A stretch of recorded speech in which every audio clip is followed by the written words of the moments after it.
I got in trouble in my journalism class because my final essay I mouthed off. It was like you had to pick some like we had like a list of journalism-based books, and we had to like do a paper about it, right? And so the one I picked was about advertising and how advertising manipulates people's minds and has works on them. But it was like an old book, right, from like the 40s or the 30s. And I said, like, this guy is true, like the principles that he brings up about people being manipulated are true. But basically, in summary, it was like, this is a dated book, and this guy's just really old.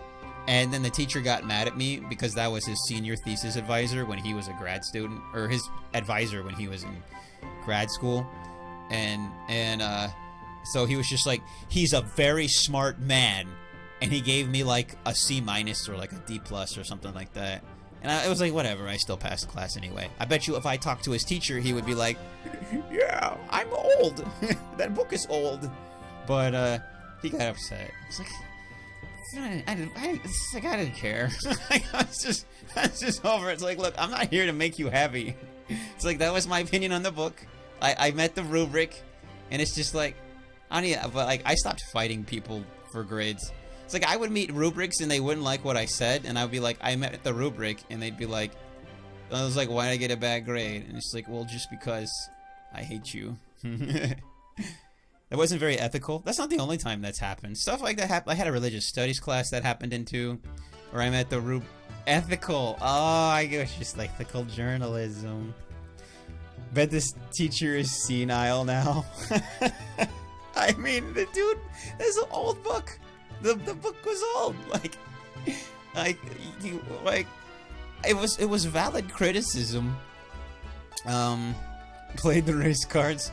Well, things weren't quite there yet, right, Joro? That was when we were still in college, which we hadn't really, journalism hadn't really gone, like the internet hadn't taken over like that, and journalism didn't have to go like, clickbait wasn't really a thing yet, right?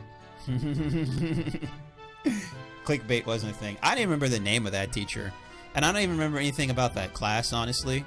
I just remember after taking that class, I knew I didn't want to do journalism, despite being on the newspaper in high school. Trashing Final Fantasy X. I didn't trash Final Fantasy X on that paper. I did not trash Final Fantasy X. In the school newspaper, I said Final Fantasy X was an adequate game, and if you're early to if this is a new Final Fantasy for you, you're probably gonna like it. But it's not gonna go down in history as one of the greats. And the nerd gaming and anime club was giving me dirty looks from the other side of physics class. And I was like, if you got something to say, come say it to my face. Come say it in my face. Yeah, that's right. Stay over there in the corner. Give me that dirty look. And it's like 20 years later, what happened to Final Fantasy X? Well, everybody's like, it's okay. Make a journalism. His name was the system. Did he use a rubric to validate his grade? No. Like, TAs would do that to me. No, literally. I had a religious studies class where I really got into this particular essay. And, what's the word? Epistological? Not epistemological. Like, not an abstract. But when you get, like, I don't know, out in the ether of religion and you're talking about, like I met every single point on the rubric at least one time per page on the entire essay. But basically the teacher told me that my essay is too abstract, and he failed me, and I got a failing grade in that class. And at that point I was sick of school, and I was just like, whatever, and I just stopped going to that class. It was too late to withdraw from it, and I just took an F on that one. Like, basically because of stuff like that, I barely graduated. Like, I had good grades all the way through college until the point where I just didn't like a lot of what humanities college was, and there was just kind of a bias and like this weird favoritism, and there wasn't the respect for ideas, and you weren't supposed to challenge certain things, and I would just challenge everything anyway, and I didn't care. And some teachers loved me for it, and some teachers hated me for it. And the ones that hated me for it and would just fail me, I was like, fine, just fail me. And then I was literally great grades until graduating on academic probation, basically. Yeah, I think right at the end, because I was done. hate opinion-based classes. Yeah, like it was just kind of like, because there's a wrong opinion, and I said like, I'm not gonna have a wrong opinion. Like, you know what? Like, school's over. I want to go out and like experience real life and make real decisions and figure out what this all is really about. And I don't want to be here pandering to things I disagree with. Like, you know, it's not like I wasn't having a civil discussion. Like, I sound uncivil now, right? But it's like I don't hold opinions to please people, and that's not what it should be about. We like so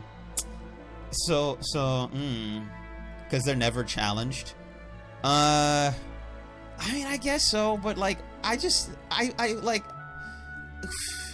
challenged. I mean, I probably could have challenged multiple ones, but the thing is, I don't like fixing school. Like, I didn't like school at the end. Like, I was like, I mean, I can fix this thing, but then there'll be something else. Then there'll be something else. Maybe I could challenge that teacher. Then there'll be something else. And it's like, I mean, the whole thing is it's already a system where, like, you know, welcome to debt. Here's you gotta have some debt to get to real life through here with your piece of paper so you can get a job, apparently. Like, the whole thing was just like, I was just over it, right? I was just like, I love learning, I love knowledge, I love analysis, and I did so much more after school, continuing to do it. But in school, like, I don't want to fight that system. I'd rather just leave it, let it be stupid, and go work on my own. Your journalism can't help me now. Fight me in real life. You can affect the teacher.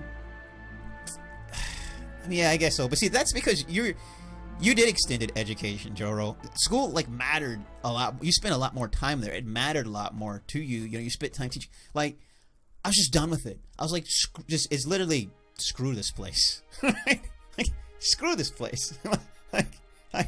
It's about, particularly as a creative writing major, like a humanities major, I realized it was called creative writing. It wasn't about creativity, right? I was like, this is really about preservation of the literary creative history and the standards that we want to uphold, right? Because how else can you teach?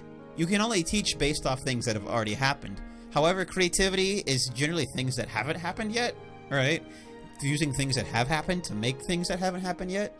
And then but then, like, naturally there's like this bias against creativity, that they're not aware of creativity. And I was just like, just on a core level, like, a good chunk of that is flawed. It's like, sure, you can teach a few technical skills and whatnot, but the art of creativity itself is not something, it's not really something that can be easily systematized into a school. And, like, that's kind of what I was always all about. And there's only so many hours in a day, right? So, like, if I was going to pick my battle and focus my energy on the things I really care about, instead of being mad and changing this thing I don't really care about, it was just like, it just wasn't worth it. And then so I just walked away, and instead spent that time working on my creativity, writing my books at the time, and experiencing things that would enhance the creativity. And then, like, you know, I just go somewhere and just tell other people those people are stupid. Like, they continue to gullible. Well, yeah, sitting there getting tenure, whatever. Pressure to bend is too long. Get the students high, boom, creativity. I don't know.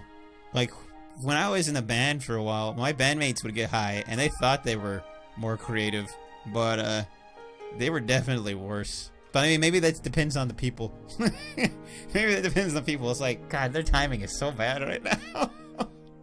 But they think they're doing great. But whatever, man. Get more creative, but it's just bad creative. Yeah, you know what? I guess that's it. Like, is it a loosening of judgment? Because in order to let the creative juices flow, you have to lessen your judgment on your every thought. You have to lessen worries about failure. Like, you have to let go, right? But then in order to build something, ultimately, you have to impose some judgment on it, and you have to make some decisions. And I think, like, yeah, they were really loose and the creativity was really flowing, but then the judgment was kind of lacking. And so it wasn't necessarily Doesn't necessarily get results. Inhibited. Less inhibited means wider view is valuable. Yeah. Hello, Finn. I guess that's it. So it's like you get a wider view, you get more, and see, like I practice wider view, right? You get a wider view, you can see more, but with a wider view, like you're trying to move through more things to make decisions, right? And that's you gotta make decisions to build a piece. Ultimately, you know, they weren't building peace. What's up with this letter juices flow? Dealt with more bad professors than you did. I feel like, I don't know, maybe. I feel like it was half and half. I need to turn on the debug functions to help me. I feel like it was half and half. I had some teachers, because like I started, like the thing was they didn't want genre fiction or fantasy fiction or anything like that, right? And so I was trying to avoid that at first, but that was like stifling my creativity. Didn't like Snoop Dogg, yeah, I guess so. So like the second half of college, I ignored that too, and I just started writing fantasy stuff because I didn't care. And I was like, you can just fail me. Like this is what I do best. This is what I'm gonna work on. Like, you know, and I'm gonna do it to your literary standard. And it's like I don't have stories in me. Like my creativity doesn't work like that. This is a story of an African American male from the suburbs who experienced oppression while trying to watch Dragon Ball Z and Sonic, and some people tried to sell him Madden and GameStop. I mean, well, that's the Madden story is actually a funny story, but like that's what they wanted. And I was just like, if I sit down with a blank piece of paper and need to spend an elongated amount of time writing that, it's just, that's not interesting to me. like, and I can't get inspired, and that piece of paper stays blank. Like my creativity would take any experiences. They just, I don't know. It's all that stuff. Well, yeah, but I've said it before. Gamers rise up. Nazi professor who wanted to stifle my creativity.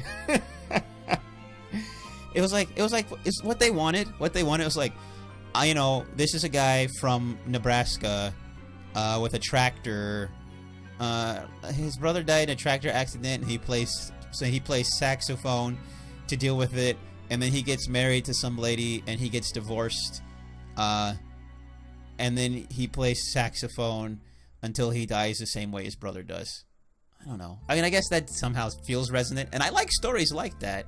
I like that kind of story, but that's not how my creativity worked. And it was just like, it's just saying that is good and saying the Iliad and the Odyssey basically are bad was stupid. Like, that was stupid. There was just like a lot of stupid, and I was just like, this is dumb. You people are dumb. Half of you people are dumb. Some teachers were great.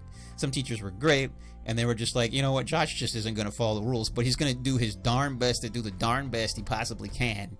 And it's like, darn. And then like they appreciated the effort despite I guess the rebellion. What's up, Rama? Hey. Subtle. Those boring things are often of value. TSX is good at music. They are of value. Like and that's what I thought going in. I thought, I'm gonna do these things, they are of value, and I'm gonna learn, I'm gonna expand my foundations, and I'm gonna learn all this different stuff. And I was doing that at first until the point where they were like, alright, but all the stuff you ultimately want to do is objectively bad. That is bad creativity, that is bad literature, that is bad fiction, like it's bad. Trash and cheap, right? And it's like, we don't, and then it was just like, how am I'm just gonna sit here and you're gonna tell me I'm garbage? It's like I came in with an open mind and an open heart to expand myself to people with a closed mind and a closed heart. And I was like, well, I got something, but now in order for me to finish getting all of what you want to give me, I have to close myself off to like half myself. It's like, you people are idiots. Going through understood emotions. I mean, there is. Like, I'm not discrediting that as a value, right? But saying that I have to live there and go nowhere else, it's like, it was so irritating. So irritating. The writer's right hook coming at him. It's not dumb, it's stupid. A good setting for, sounds like a good settings for writing. And then aliens. It's like, that kind of stuff was fine, and I did it. But it was like, there was a point where they were just like, Yeah, and don't do the stuff that you ultimately want to do. Like, ever. Like, genre fiction was a bad word. And I was mad. I was mad. Like, I was angry creative writing major. Like, I spent a lot. If I didn't have, like, the arcade to go play, like, Street Fighter and Dance Dance Revolution, I'd just be grumpy all the time. And then the thing, too, was by the end, when I started ignoring them, it was either teachers who were like, you know, you could take the principles that were taught to you in this other way and then use them in your own way, and it's very good. Or the ones who were like, this is too fantastical. This is bad. And I was just like, well, I'll just accept that bad. It's like, they don't want you to go there. And to me, like, that's where my creative head lives. And so it's like, I don't know. But I mean, like, it was just the nature of it. But I mean, I guess, you know, but I understand, like thinking more about how they were and how they were at the time, like, or where they come from creatively. Like, you know, this teacher started the class, and his first line was to tell everybody, you're never gonna be Hemingway, alright? But I can teach you some things. And I was like, to me, I just didn't like that attitude. It's like, I get what he was trying to do, and I never liked anything this teacher really did. He was like, trying to pare down everybody's expectations and trying to help make them more realistic about what they were going to accomplish. Because most people weren't there to, like, devote their life to a creative exercise in the end anyway, alright? And that's fine, but it's just kind of like, can somebody at least, can you at least try? Maybe shoot for the moon, like, you know, arc out into the distance, land on something. What's the phrase? I forget the phrase, you know?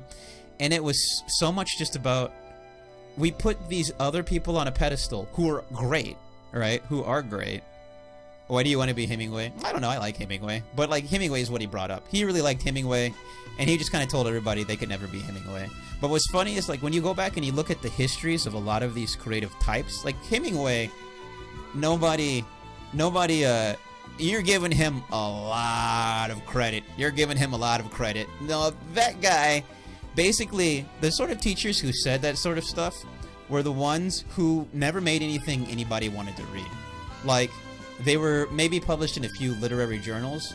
The teachers who had books in Barnes and Nobles, who had, like, you know, some level of writing career outside of the university, they never said stuff like that, right?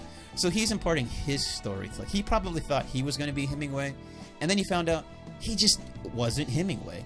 And so now his lesson was to teach everybody else to be Hemingway. That was his way of being, like, maybe, like, you know, empathetic, sympathetic, or, like, you know, looking a bit ahead and caring. That guy, perfect in the way of good, that guy really didn't teach anything like that. Like, he did some good stuff. I don't think it was all completely a waste, but it was just kind of a frustration because there was just like a lack of encouragement of endeavor from him. And it was just kind of like, would you encourage, like, something? Like, why do I feel like I'm fighting you to feel like I'm going to achieve my absolute best? Like, has a Hemingway altar in his basement. Well, I mean, that was the thing. And that's why I said, I realized, like, the creative writing major was the preservation of holy creativity. And there were certain untouchable gods that could not be, like, questioned, right? And those are all great people that you can learn great stuff from, but, like, somebody has to make punk rock music, right? Like, somebody has to make punk rock music. If you just go like, oh, holy greatness, I bow before you, and I can never move up to that level, it's like maybe some sort of teardown of something, maybe some sort of aside or some other direction is relevant, instead of saying, this is the box that somebody else has already created, and within this box, this is the greatest thing, right? And you are down here, and there is no outside of this box. Because, like, that's basically what that guy would kind of do. And being inside that box, you could learn good things. Like, you go inside different boxes to learn different things, is the way I would see it, right? But then, like, maybe you could build your own box ultimately, right? Like, you know, or maybe there's some other box where you could take those parts in and they would be more worth something. But, like, this is just one box and you just suck forever. And I was just like, I hated it. His intentions were good. There was some good stuff. I remember, it wasn't all bad. Like, I'm complaining about the bad parts because that's what piled up in me over years. But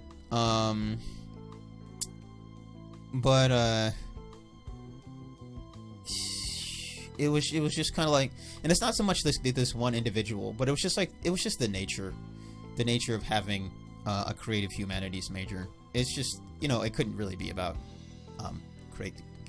and the teachers who were good, actually kind of acknowledged that they couldn't teach you to be creative, but they could build up your utility belt for expressing your creativity. And like that was like the best thing that their classes could offer. And I've had the teachers that kind of literally said stuff like that. I felt their classes were just exceedingly useful, and I'm like I'm grateful for all of it to an extent, but like I'm really grateful about the teachers I had who did stuff like that.